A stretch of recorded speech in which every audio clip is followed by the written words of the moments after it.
Honorable Governor, honorable dignitaries, honorable eminent individuals here, ambassadors, vice chancellors, dear students, dear faculty, dear friends. मेरे पास 5 minute हैं और 5 minute में मैं नारी शक्ति के 5 तत्वों का उल्लेख करना चाहूंगी। नारी शक्ति क्यों? क्योंकि जब से हमारी यूनिवर्सिटी की शुरुआत हुई है तब से ही नारी शक्ति डॉक्टर सविता सेंगर इसको आगे लेकर जा रही हैं।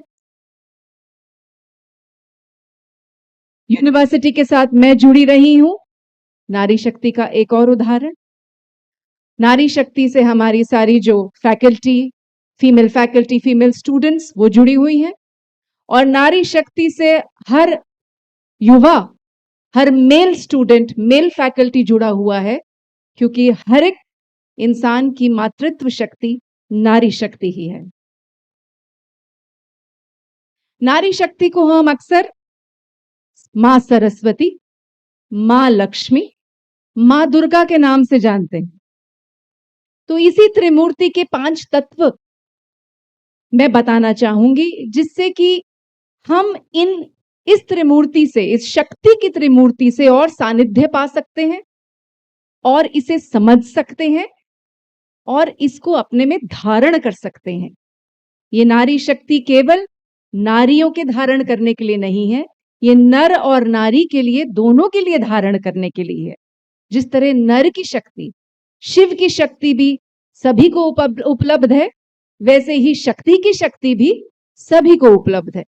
लेकिन विशेष रूप से मैं आज नारी शक्ति पे बात करना चाहूंगी। हमारे जो ऑनरिस कॉजा के रिसिपिएंट्स भी हैं, वो अपने अपने देश में एमिनेंट रोल मॉडल्स हैं, फीमेल रोल मॉडल्स हैं। तो नारी शक्ति के 5 तत्व, मान लीजिए ये 5 उंगलियां हैं, एक ही हाथ की 5 उंगलियां हैं, तो ये किसी हायर, सुपीरियर, लोअर ऑर्डर में बात नहीं कर रही हूं मैं। इनको एक साथ जोड़ के रखेंगे तभी इसमें नारी शक्ति की शक्ति उपलब्ध होगी। तो पहले शक्ति का स्रोत है श्रुति। श्रुति हम वेद माता को कहते हैं, जो सरस्वती माता, वेद माता भी कही जाती हैं। जिस श्रुति में, जिस वेदों को हम लोग श्रुति कहते हैं कि ये हमने हाईएस्ट स्टेट्स ऑफ मेडिटेशन में इसको सुना। हमारे ऋषियों ने, मेल हो या फीमेल हो, ऋषि की अवस्था हम सबसे ऊपर मानते हैं, जेंडर से ऊपर है, वो ज्ञान में है। तो श्रुति और वेद में जो हमारा ज्ञान है, ये श्रुति की शक्ति, यानी कि विजडम, नॉलेज, अवेयरनेस। तो इस श्रुति की शक्ति के लिए हम लोग यूनिवर्सिटी में हैं, ये ज्ञान मंदिर है। हम लोग यहाँ पर नॉलेज को अर्जित करने और अपने विवेक को जगाने के लिए आते हैं। इसलिए हम तरह तरह के सब्जेक्ट्स पढ़ते हैं। एक कल्चर होती है यहाँ पे सीखने की, सिखाने की। तो ये ज्ञानवर्धक के लिए जो यूनिवर्सिटी होती है, एक जगह होती है। लेकिन सबसे पहली यूनिवर्सिटी भारतीय संस्कृति की क्या है? श्रुति, जिसे कि हम वेद कहते हैं। दूसरी शक्ति जो नारी शक्ति की है, उसे हम हर एक के नाम से पहले लगाते हैं, यानी कि श्री की शक्ति। जो भगवान देव भी होते हैं, हम उनके आगे बोलते हैं श्री कृष्ण, श्री राम, जय श्री राम। हर एक के नाम के आगे हम लोग श्रीमान, श्रीमती इस तरह से लगाते हैं। तो ये श्री की शक्ति क्या है? ये श्री की शक्ति जो है, ये शुभ की शक्ति है। हम जब प्रार्थना करते हैं तो हम केवल शुभ ही मांगते हैं, हम शुभ के सिवा कुछ नहीं मांगते हैं। हम मांगते सब अच्छा हो, भगवान तुम्हारी कृपा बनी रहे। तो ये जो श्री की शक्ति है, ये नारी शक्ति है, जो हमारे समाज को संजो कर रखती है।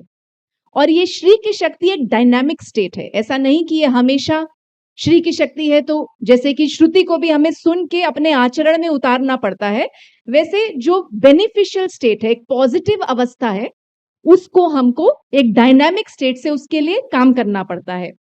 तो श्री के 3 और तत्व हैं, उपतत्व हैं।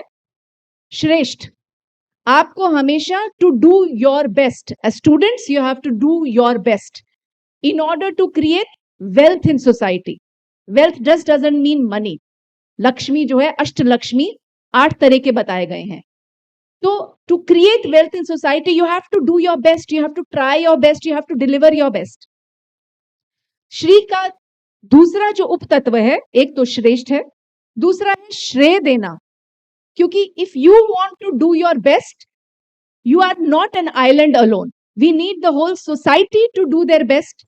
उसके लिए आपको दूसरों को श्रेय देना पड़ता है, आपकी टीम में जो लोग हैं उनको आपको क्रेडिट पे देना पड़ता है, so that you can do their best and you can encourage them to do their best.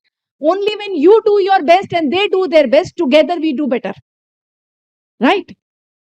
तीसरा तत्व जो श्री का है, उप तत्व, वो है आश्रय।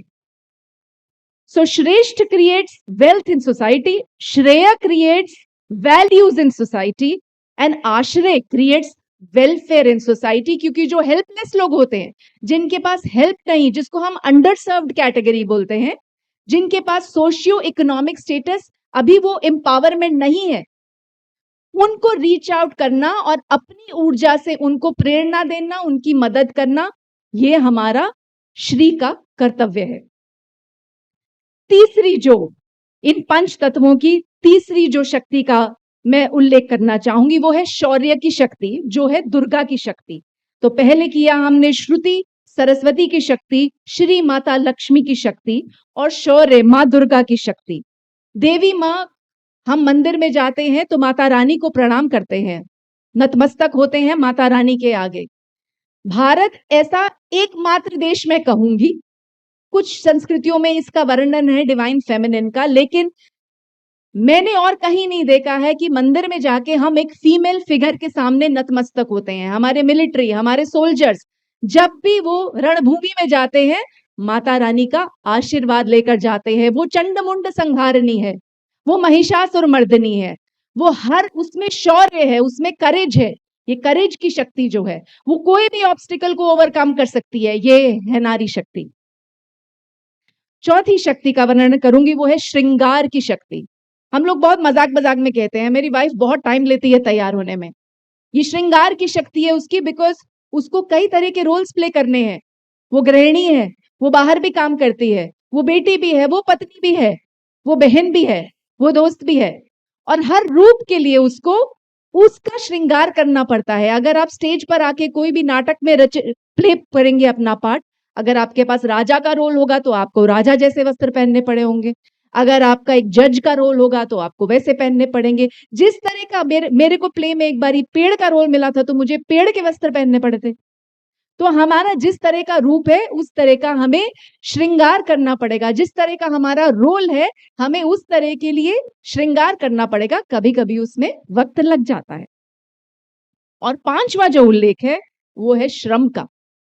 घर में देखिए, बाहर देखिए, डॉक्टर किरण बेदी ने एक बार कहा, there is nothing called non working woman. हम लोग बोलते हैं ना, no no no, I am not working, I am only a homemaker, I only am a housewife.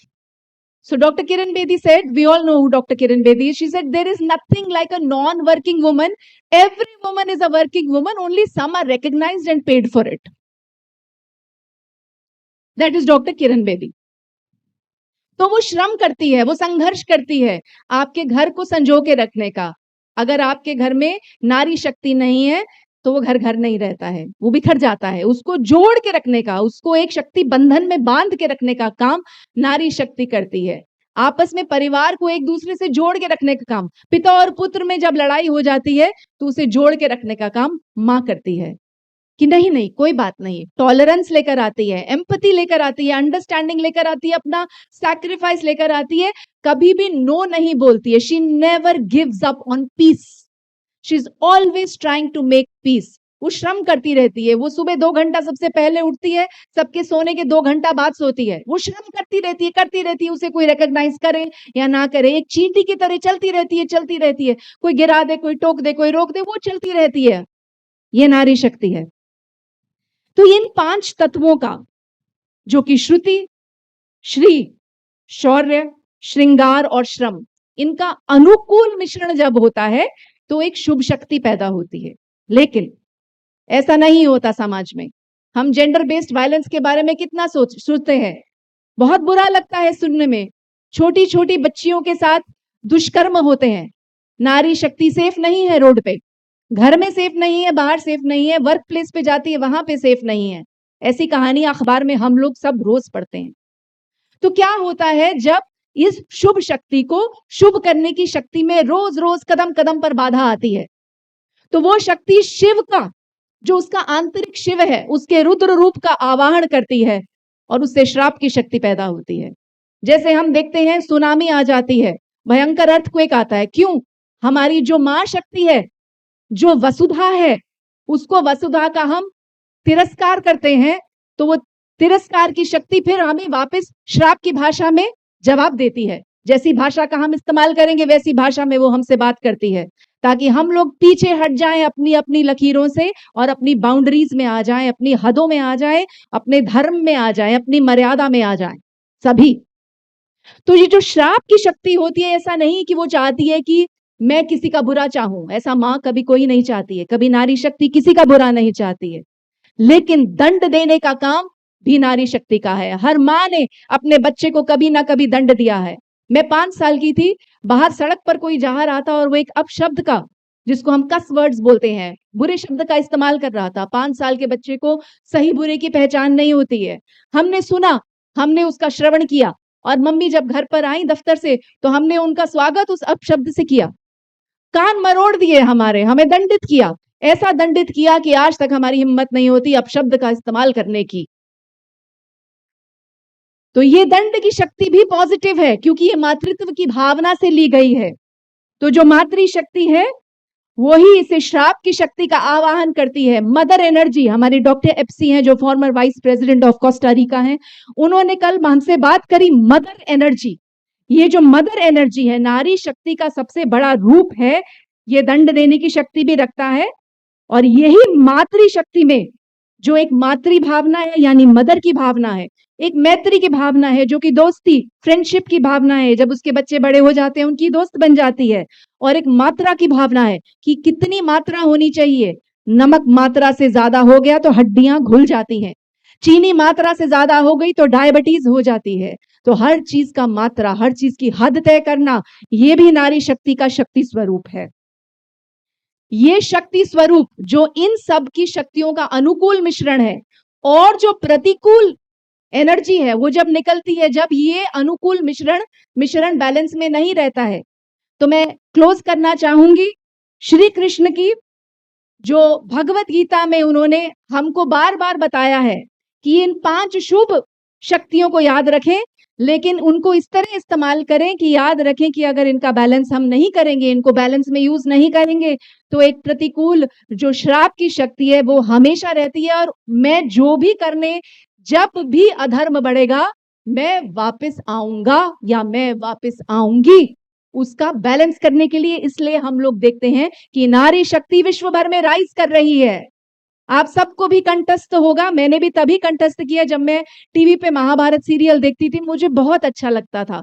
तो ऐसा नहीं मुझे संस्कृत के सब श्लोक आते हैं, लेकिन ये जरूर आता है। अगर आपको भी आता है तो आप भी मेरे साथ बोलिए, यदा यदा हि धर्मस्य ग्लानिर्भवति भारतः अभ्युत्थानम् अधर्मस्य तदात्मानं सृजाम्यहम् परित्राणाय साधूनां विनाशानाय च दुष्कृतां धर्म संस्थापनार्थाय संभवामि युगे युगे। जय नारी शक्ति।